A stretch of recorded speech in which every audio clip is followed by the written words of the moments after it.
ya solo nzambe nanga nasengi namona yo ya solo nzambe nanga nasengi namona yo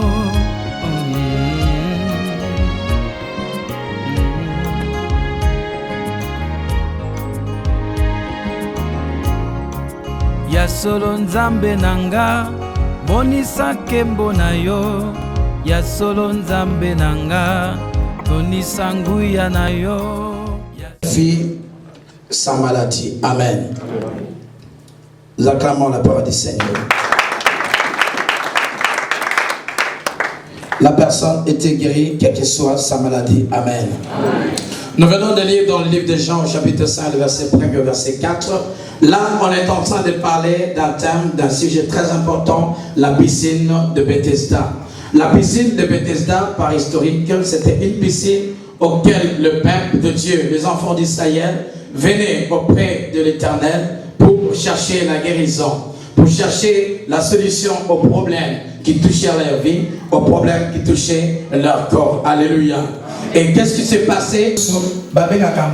Maladie émotion émotionnelle. C'est-à-dire, chacun de nous a une émotion. Amen. Et l'émotion, ils ont besoin, ils la nourrir. Ils ont alimenter dans quelque chose. Et ceux qui ont émotion, ils ont âme, ils ont nourri dans quelque chose, ils ont des problèmes. Et pour ceux qui ont émotion, ils ont choqué et ils ont des problèmes. Dans le domaine où ils ont touché plus côté à couple, parce que ceux qui ont couple, ils ont géré dimension, il y a une émotion corporelle. Dans le dimanche, il y a âme, partenaire à souffrir. Amen. Amen. Pourquoi? Parce que l'émotion corporelle, est naturelle, ils ont besoin d'alimentation, mais à chaque moment, ils ont la déception. N'a pas, il y a partenaire, il y a un sexe opposé, et répond à la choc. Et bien, choc, on a, et que vous vendez la serre, amen. Bien aimé, si vous avez maladie très dangereuse, ils ont mis une côte, ils ont d'accord. Mais maladie très dangereuse, ils ont détruit vie en tout. Ils ont mis une éval à la âme. Alléluia. Âme, ils ont surchargé. N'a pas de problème. N'a pas de problème. N'a pas de problème. N'a pas de difficulté. Et belé et tourner la carte. Et donc, ça, c'est ce qu'on m'a malheureusement bloqué. Même quand le combat est bon, on commence à me dire une petite crise. Malade estomac et utaka et utaka naba maladie le kolaba ya kwezu toucher amen. Mutassu estomac pourquoi? Parce que âme na et recevoir la choc et belé. Ils ont recevoir et tondi et tant mon collègue éclaté à vous supporter. Estomac comment ça les passe. On commence à ce que maladie et estomac et ça la vie à battre et belé. Pourquoi? Parce que tu vas coûter na problème, na difficulté na vie na bango. Oyo et même ici bango problème il y a maladie na niveau il y a âme na bango. Na ngi na expliquer un peu bien. David a le Bible. Mon âme bénit l'Éternel. Que tout ce qui est en moi bénisse son Seigneur. Et nous le bani. David a zolba mon âme, c'est-à-dire ndenge na zabu liboso na za toi na mbala moko. Amen. Quand on a un boso. Alléluia. Âme na ngi ezali, esprit na nga pele. Job a le but, en réalité dans l'homme c'est l'esprit. Si que David a le but, mon âme bénit l'Éternel. C'est-à-dire, le point de David a sa conversation na âme na. Amen. Nous avons un exemple. Par exemple, âme na David. Et puis le but, dans Psaume 103, David a le but, mon âme bénit l'Éternel. Que tout ce qui est en moi bénit son Seigneur. Et nous allons dire, à ce que ça s'adresse à âme na. Prière wana David soko landiango et la que on dirait qu'il a bimisi am na ina nzoto atie liboso ya mesa abado ebisa am pambola nzambe reconnaître le Saint-Nom à Jésus. Amen. Pambate am soko za ba problème ebele et bloquer ka foi. Et David a remarqué que ngai moko nzoto nanga ekumsanza esprit nanga ekumsanza mais am nanga so bloqué. C'est-à-dire am asa partie où il y a une émotion, choc, bébé, tout peut vendre. Alléluia. Et si il y a tout est sauvant, et ça va que vous avez sauvant de là, alors ça me la main, à niveau âme naïe, à ça bloqué. Namaloba boy, vous avez ça me la malobe sobima. Mais la carte à amener sur le côté, malheureusement qu'elle est dans l'eau. Pourquoi? Parce que le bloc, il y a un choc à une âme, ils ont bloqué le sang et ma tête. Et David a compris que l'âme est beaucoup sans embêter. Pourquoi? Parce que l'âme est un problème. Makila va te boma. Et la conscience ça la déranger. Alléluia. Il y a mon âme ils ont reconnaître que problème ensemble. Parce que David a ça mutu oya pomi batibele. Puis les personnes au moment mutu au comment que dans autres comment nous avons bonne santé, mais la conscience là yo na niveau a aux malades. Il y a un moment la soldat soka ke bitumba. Ceux qui a bomi battu la guerre, tant bazon sa guerre la cité ayaka kobela. Abela camarade dans autres thèmes, abela camarade a. Pourquoi à chaque moment ma vision n'est pas pour moi battu et sans répéter la carte. Alléluia. Parce que dans le niveau âme de conscience et à Kakofana. Alléluia. Connaissance il y a bien dans ma paix et souvent on appelle dans le niveau il y a conscience il y a tout. Bien aimé, il y a un moment que conscience va trahir à un côté. Au bout de ça dans ma paix. Mais à niveau de la conscience, et qu'on va la déranger. Alléluia. Parce que nous sommes dans ma fille pour le lot. Nous sommes des hommes dans ma tête, mais conscience, à niveau de ils ont frappé, ils ont dérangé. Alléluia. Par exemple, au Yibé, comme tout le monde a évité. Il y a évité que au Yibé, mais il y a un moment où ce que mon état est à côté, au pitié, c'est pour la conscience, aux hommes à la quête. Et David a dit, mon âme nanga bimana no vanda na papa ni osoko reconnaître pour la mansa metendengani kanisa musiki to tinasa zaba sali makambo akulisa na bagere abunda alolisa mais boko ko bisete ndengere nini yango moni pe yoso ko l'église au pesi na Bethesda o l'église ba bitumisa nzambe osoko kate pourquoi âme na era chargé na ba maladie ebele nako et ça malade mon babé et l'autre mon babé kango rat amen rat ezali obeli lelo au lieu de la caisse qu'on négligé mais après quelque temps obiki malade là dans autres na elongwe et que dans bomba bana na rat et malade wana ezebele na kisasa surtout na bana mike maman moi na belika mon ezate moi kiska mke mais là le vagine bon quel pas ngangate amène vagine malade des guérité, mais je calme. Et que nous pouvons pas rate. Alléluia.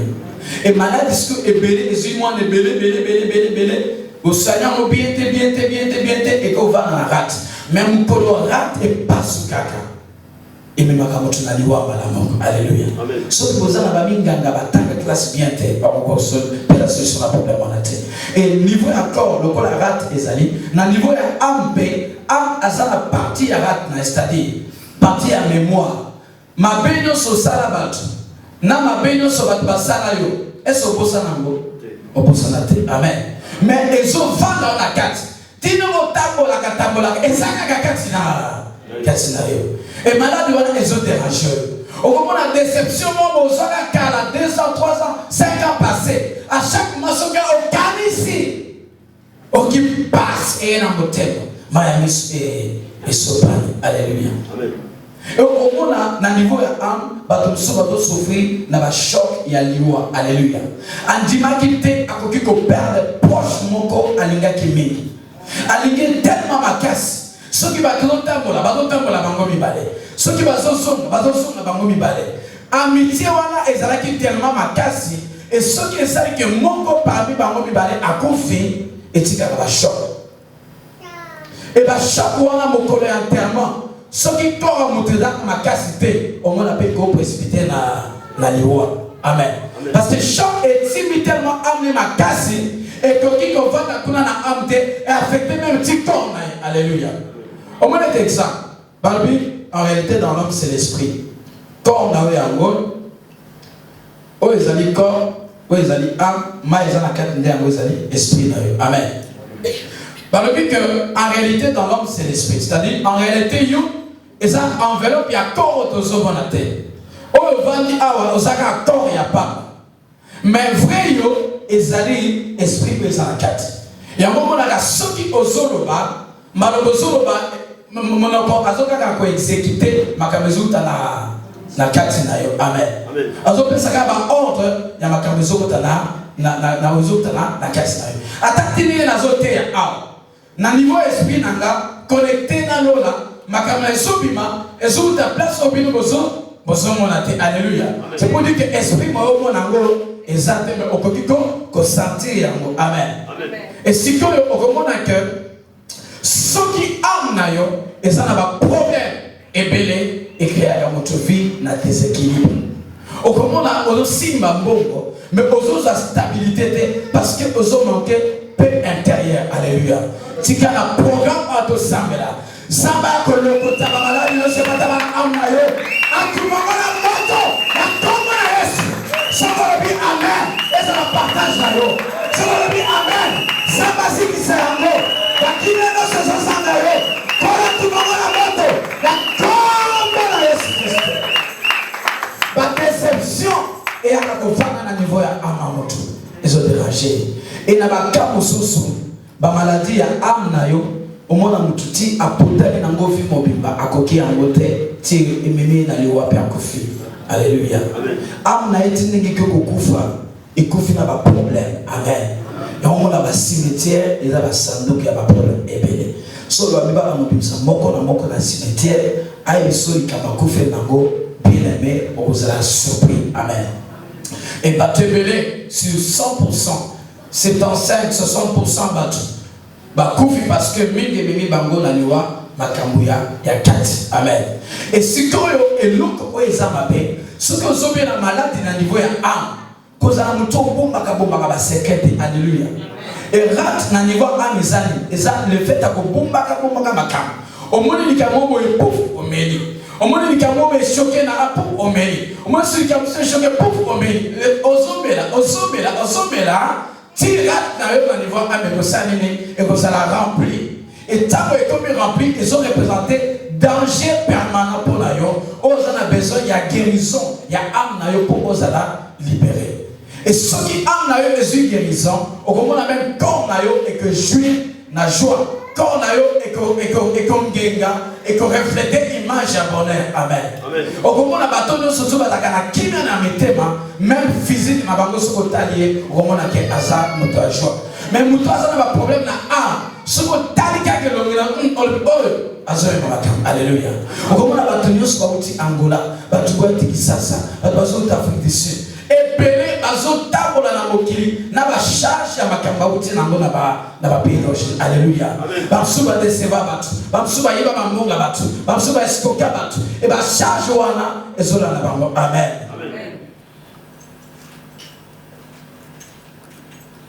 Et ba maladie na niveau ya âme ezali ya ba sorte de belé. Amen. Amen.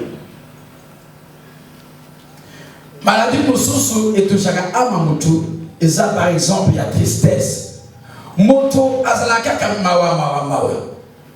Aka oyo sali bola moko ya zalaka mawa. Ata oyo obetele ni solomo ke o sexe ya zalaka mawa. Et batu ya mawa bongo alors souffrir na corté, mais alors souffrir na niveau ya âme. Il est tout le temps triste. Azalaka toujours mawa. So ba neteka mukeka pa abene na chama ke to mikanga. Azalaka ko peut s'inquiéter à tout moment. Souci pamba mawa pamba et comment est-ce que mutu aninge wana ba mawana yo na sobomba ti o mona ka diable a récupérer ngo après un temps a sel nango mundu ki pona ko beta ye nango pour diable abundisa yo akoya na ba profiter na zoto zo akotana na niveau ya kati aoya ka ba mawana yo na a récupérer ngo après atini ba démon beaucoup de esprit de mort boyo se akela mitasi ya monite ke makambo la suka mokile lokola mobala kimi mwasa kimi donc c'est que mokile suki monite ke ba mokile ba boyina yo siko ba camarade na ba kolobane et lokola ezani ngwana swasi ngamisala ni me le dielika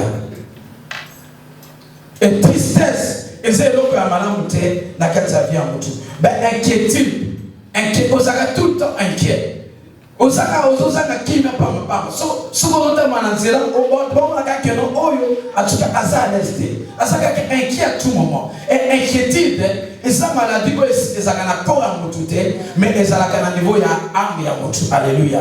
Puis mais inquiétude soko zana kawana esa maladie ma pe makasi parce que et peut détruire âme na yo et que ça nous même joie na bonheur et que ça nous la kimia à chaque moment kimia zo ya pona ko ta carte na yo on va le refouler parce que na carte na yo inquiétude ici et vanda et ça malade mobile na mi sisa alléluia et le pona et le mi sisa et so déranger vie na yo et puis et que souka kaka na ko détruire vie na yo amen on s'est tout le temps ennuyé on s'est ennuyé pas ma part. Banui c'est-à-dire yulu kaka makamuna batumsus. Amen. Omilu kele akaba makamu pa. Osa catégorie mutu oyo ado souffrir na maladie yake akofa na kimiate soka loki makamute. Et on mona na quartier, mona mobo ataluka akaba makamu pa. Et maladie on les a katinaye et ils ont créé un problème au monde la guerre le pango parce que moi là il y a un c'est-à-dire malade naé à cause de la kimia il faut le caca un problème alléluia et bah problème à ce Lucas ils ont créé par lui pour naé même pour la famille alléluia au moment que moi là qui pas voisin à tout le monde va tout là et créer un problème et tout le monde va la guerre entre ces bango et comme tu n'as niveau la propre famille tu veux vivre et l'autre moka mouké malade moka mouké na kata moi na to mukolo il y a ennui au moment là qu'ils ont créé un problème même na niveau les bottes alléluia et ça malade m'a bé au souffrir na niveau ya âme na yo et au moment là que yo moko conscience na yo et vendi na no sala examen de conscience te poyeba na âme nanga na do souffrir na ba malade pour alléluia.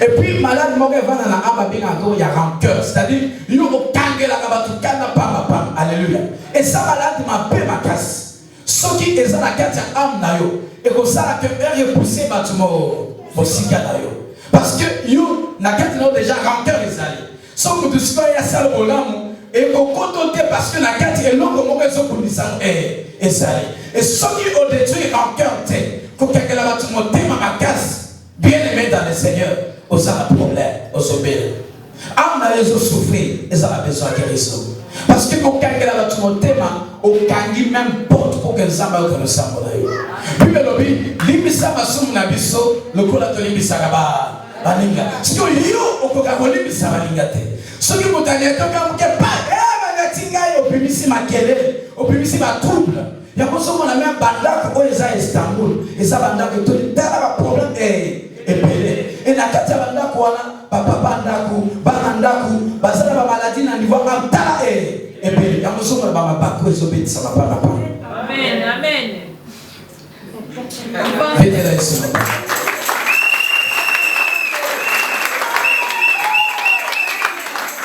Si toi papa n'a pas son ça que l'homme pense à ma cause à la grâce, je peux comme maman ya.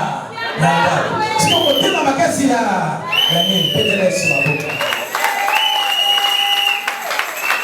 Et donc, ça n'a pas guerre ou na bandako bozofanda et ça parce que moko na bino na niveau amnae azobela et na kati na ye ba makambo tozotanga ezali ya kozomona ozolinga o approcher mutu mais mutazo refulo comment les mabete parce que na kati amnae azoba choc ebele na niveau makambo ya ba camarade et à la pandai na vie na ye ngai na koza su na camarade intime te bien aimé camarade intime na c'est na moi azarata par Jésus Christ. Kaka mutoko pesa bakon oko pesa secret na yo loko ko sutra sani a polisia yo sio moninga malama zawa asante Yesu ya moni ndoko muswali bi moninga mi malamu balinga kapona bozite balinga kapona bizaleli yango na bingi yo moninga na lisolo ya kolingo naloba ezalaka na nguya oyo etondi motema suka sembe boye bimisa ya moninga malamu ezali kosina kama pasi motema kosina kayo soki pasi ekomi na motema nalapi nai mpona yo nakosala nyonso ekoki na moto kosala ulangisi motema na ngai Yesu Yesu Yesu no pekela Yesu maboko Yesu moninga solo akaisa kabatete soko pesa sekela yo apobi yango sana moninga Yesu sana moninga batete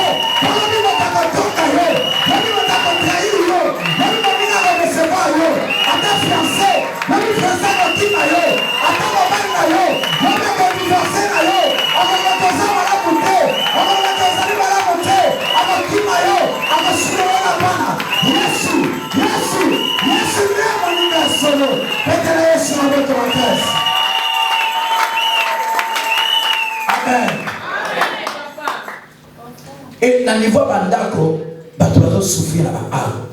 Et ce que les ça que dans le niveau âme na bango malade et c'est bota misisa, yimo ko éviter que abelaka. Au comment on a vu, au sommet ngolo balika. Mais le bango la conscience est bien. Le troisième point, ma maladie est esprit. La santé ma maladie âme sous que les soins sont gâtés pour le bénin. Amen. Ma maladie esprit. Bien aimé. Awane et si qu'un problème est inventé. Bible le Bible.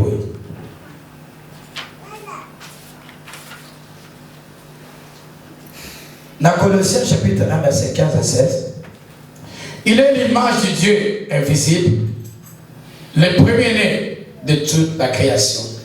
Car en lui ont été créées toutes choses qui sont dans le ciel et sur la terre, les visibles et les invisibles. Amen. Amen. Ah, basoloba que Yesu Christo azali moto oyo makamino so esali painaye. Sikoyo balobi eloko bokeza très important na kati azali zambe oyo akreya makambo oyo somonana na ezo monana te. Eli ko le bani que na mokili tozali tozana deux mondes. Alléluia. Tozana monde spirituel et puis tozana monde physique. Sikoyo ba combat ebele ba maladie on a botanga sikoyo et ça la maladie mais ils ont se retrouver dans la dimension spirituelle. C'est-à-dire monde physique, dans monde spirituel. Porte moko ezali pour diable akota, ton zamba akota eza esprit. Alléluia. Tout le monde peut sa maladie du corps. Oui, c'est ma cancer, ma cancer, ma nyonso et va dans le corps. Na auto peut sa ma maladie et va dans la âme. Si ma maladie et va dans na esprit. Alléluia. Parce que esprit na yo ezali monde mususu. Et ça deuxième monde, mais matériel autre ce qu'on a eu, et ça peut monde mususu. Na peut ça exemple. Au moment où nous avons esprit non démarré, on est corps. Amen. Est-ce que ma caméra est dans la case ya mai ya mulangi o so que ça qui non est-ce que les bandes tout comme on a tête. C'est pour dire que all est invisible. Tout qui comme on a na misoté, ce qui au lot d'autre ce qui peut aux yeux vision tête, tout aux yeux révélation tête. Amen. Ba ma caméra est dans un monde invisible, tout soit accès na niveau ba songe, ba révélation, na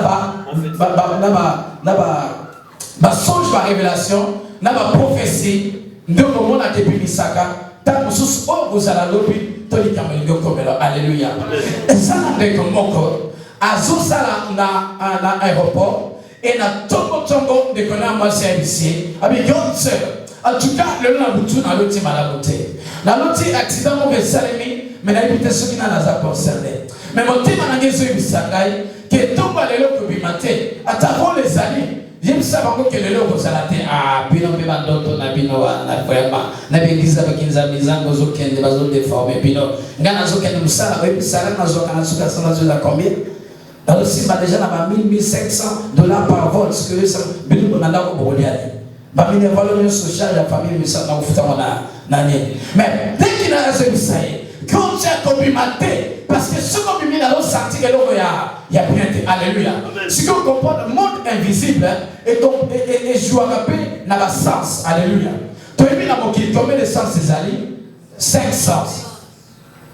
Si qu'on a 5 sens et ça la sens où le tozo mon na miso. Mais au-delà de 5 sens et ça on va avec la 6e sens. C'est-à-dire est-ce que 6e sens c'est allé sens où tout le monde a gâté. Mais au venti boye, on sentit que ma moko est alléluia.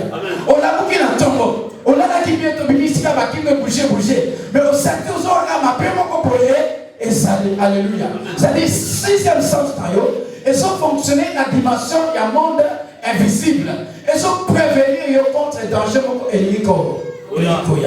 et ceux qui osent la casse, la détection, il y a la 6e sens et que le défi est parlé dans ma caméra. Alléluia. Et si tout le définition communautaire et le qu'on a attaqué nous tout ma casse à négliger d'autres avant une d'autres gens qu'on a ma caméra il y a que ça canaro et tant à quel aéroport et là dans une après 5 heures du temps dès qu'il a pas besoin de s'attendre que avion au le camp s'est attaqué et ça dit crash babou ça va monter babou c'est monter puis les mains dans le Seigneur c'est pourquoi d'autres ils ont dimension okoki ko négliger te parce que ndoto eza na dimension ya esprit na amen omonaka tangu yo olalaka omonaka nzoto na yo ekomaka na état moko immobile alléluia c'est-à-dire nzoto na yo eza stabilisé mais na moment wana est-ce que omiyebaka makambo ezoleka na kati na yo oyebaka te omonaka kaka ke olali pongi na ntongo olamuki mais makambo eleka na kati est-ce oyebaka te et c'est un monde spirituel et na kati na pongi Job azoloba que la Bible dit Dieu parle tantôt d'une manière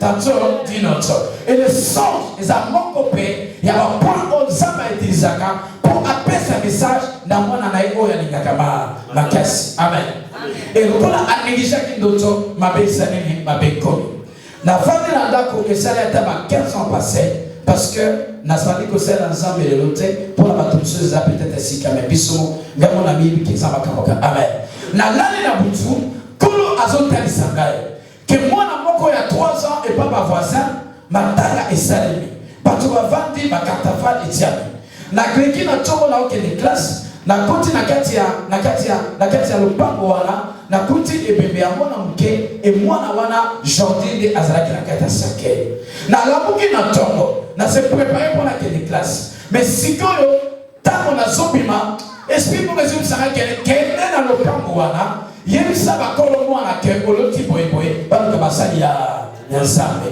et tellement na négligeaki yango na bimi na ke classe na zongi na moni pe eloko mo esalamite na vandi na mbe 3 jours après na 5 heures du matin tokakaka makele na kolela eye eta makele na koye motema na ngai pasuki na bimi o nini komi na tongo tato la muki bato bakomo keketa lupamba eba nini komi tokele na solo boye na réalité Jordi akufaka te akufi et culpabilité wana evandi kati ya motema et bloqué vie na ngai et depuis jour wana nalobaki ke ndoto eza eloko ya konégliger te parce que eza na vie ya mutu na maboko eza mpe na kufa ya mutu na maboko okomona mpe mpo na vie na yo moko tanso mpe nzambe alobela na niveau na ndoto mais onéglige alléluia mais eloko moko eza mabe soki olotaka ndoto te ozala kokufa bien aimé parce que dimension spirituelle na niveau esprit na yo bato nzambe afonctionnaka na yo na niveau esprit alléluia parce que Bible le dit l'heure est venue où les vrais adorateurs adorent le Père en esprit et en vérité. Esprit na yo ezali niveau où nzambe point de contact de porte où nzambe azo utiliser pour communiquer na yo mais ce qui esprit na yo est fermé nzambe akope ce message te nzambe akolo meloti au travers ya ba ange na niveau ebele amen yango il faut être très sensible na niveau esprit na alléluia donc autika koloba que esprit na yo ezali porte d'entrée où ils se permettent soit nzambe akota agir soit diable akota agir amen si que on a vu dans le côté négatif il y a makambo na niveau spirituel sur le plan négatif tout ça dans le monde visible dans le monde invisible yeba que bien aimé kaka ndenge ozo vivre dans le monde visible kaka ndenge pe esprit na ozo vivre dans le monde invisible kaka ndenge ozalaka na insécurité dans le monde visible kaka ndenge pe dans le monde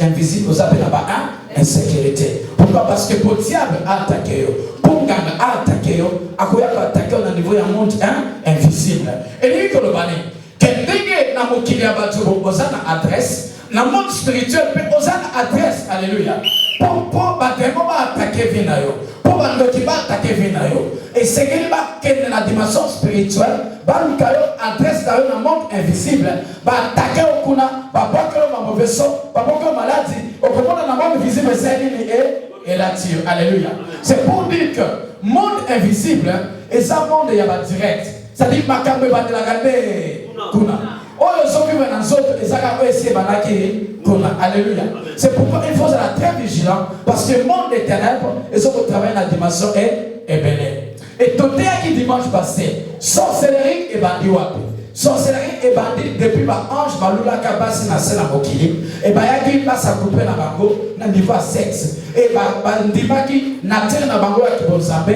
et si là mais bazo na terre ya kibongoto alléluia et tant que c'est nzambe kanda batuwana balobaki na dimension ya kibonzambe mais bakomaki na dimension ya kibongoto mais banduki nyonso o bazaki na ngola lola elongaki bangote alléluia Et tant qu'on va s'accoupler la bateau, et ça dit que, dans le niveau où on a, qu'on transmettre la connaissance aux besoins qui n'a pas zambé et pas un bateau. Mais au lieu de transmettre de manière positive, parce qu'on va transmettre de manière négative. Alléluia. Et ça dit que, bateau qui est potama, et il va nous faire souffrir ma camarade. Alléluia. Ce qui vont donner ma famille na biso. Dans ma province, et ça dans ma coutume na yango. Et ma coutume non c'est pas dans ma mboka na biso. Et ça ma cam connaissance besoin depuis ba ange ba yaka. Alléluia. Et moi on a ma coutume au kola libala. Vous voyez que taba na kati ya mariage coutumier et ça les signes mobile. Diable azalaka représenter na taba. Nzambe Yesu Christo azalaka représenter na agneau. Amen. Mais pourquoi na taba libala ya coutumier baseka kataba eya. C'est-à-dire na ba coutume na biso makamba mape ezalini evandi. C'est que source ya problème na biso ezutali na ba coutume to bimeli. Ma province to bimeli. Pourquoi? La connaissance ya kala o ba ange ba transmettre qui na mokili négativement et tingala tilelo. Et ba kongo na biso ba yaki Yesu te. Ba kanisa ki nde yango ki bon zambe. Et moi, on a sauvé un mboka ba boire le mauvais sort. Ok, n'est pas mais ça n'est pas le mauvais sort. Amen. La paix ça vient comme un ange moko. On a ça que hier vous savez les alliés ayaka na bokili na Timothée a sauvé malade. Amen. A sauvé malade na mokili sur le plan spirituel. Donc on va développer malin. On comprend. Amen. Et ça, l'ange m'a binga qui au bakita qui n'a 200 ans na tambakala, va binga qui n'a comme ya Amazarak. Amen. Ange wana, balbi yé d'abord quand va sortilège. La sortilège les alliés va mauvais sort.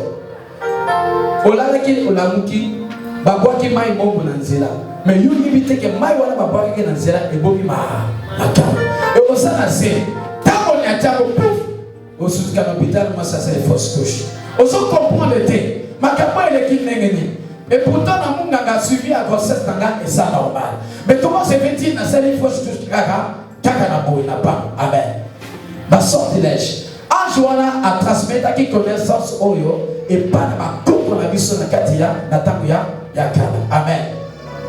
Et ma connaissance on a et fadaki. Et bah l'objet, Anjoana paix, yebutu, ayaki na oba bengaga, enchantement. Enchantement, il y a un bengaga, sorcellerie. Sorcellerie, enchantement et c'est la même chose. Amen. Il y a un moment de Bible l'enchantement ne peut rien contre les enfants de Dieu. Donc, qui est l'autre côté quand tu vas là, il y a Zambé. Parce que Jésus dit seulement qui m'a cambo par la tête. Pour y que sorcellerie et zali réel. Amen. Et ce moment, ma vie va te bloquer. Niveau de mariage, elle va te bloquer. Niveau d'avancement, elle va te bloquer. Parce que le blocage est dans la coutume. Amen. Et au Congo, la province n'a pas de et ça, c'est ma camomoko pour passer la casse. Et par ma camoana, les autres, c'est la cœur, même vie les autres dérangés. Tenez-le. Si tout le monde a ma cœur, ma camomélé, et ça, la cœur. Et ça, n'a pas maté. Dans le monde invisible, et ça, monde à part. Ma camomélé, et ça, ma camomélé. Et ma camoana, et ça, il y a un peu aussi, ma vie. Amen. Mais le corps la semaine maladie à corps, la semaine maladie à âme, la semaine dimanche prochain, maladie à esprit. Quel type de maladie il y a esprit comme ça? Et puis, programme tout ça, mais la haut est pour l'année. Programme tout ça, mais la haut est pour attaquer la maladie originale spirituelle. Parce que dans ma case, à nous autres, au Robocatel. Puis, nous n'avons pas lutté contre la chair et le sang. Mais nous avons lutté contre la domination, les principautés et les esprits méchants dans le monde. Amen. Dimanche prochain, nous pouvons aller. Il y a qu'à inviter des personnes qui ne sont pas vos amis à Yakoyoka. Ayoka, type ma maladie spirituelle des amis. Si comme vous priez les amis, vous pouvez m'intéresser parce que vous avez une requête. Vous pouvez avoir une maladie où il y a un spirituel.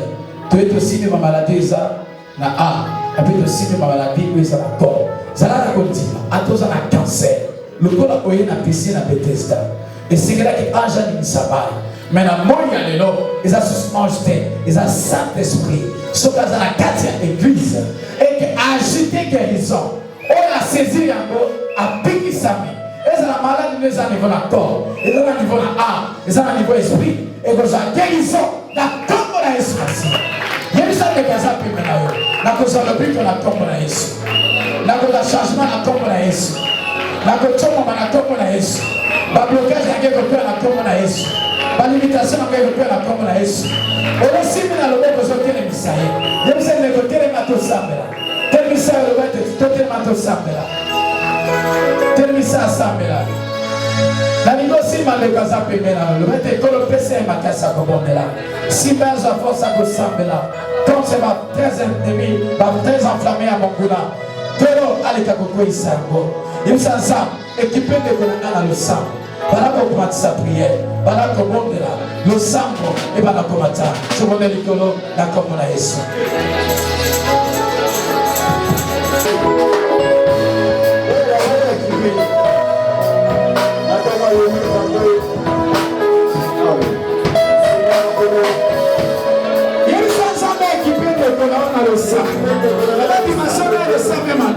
Ça le sang de Rokolonga te. Ça dit de prière pour Rokolonga te.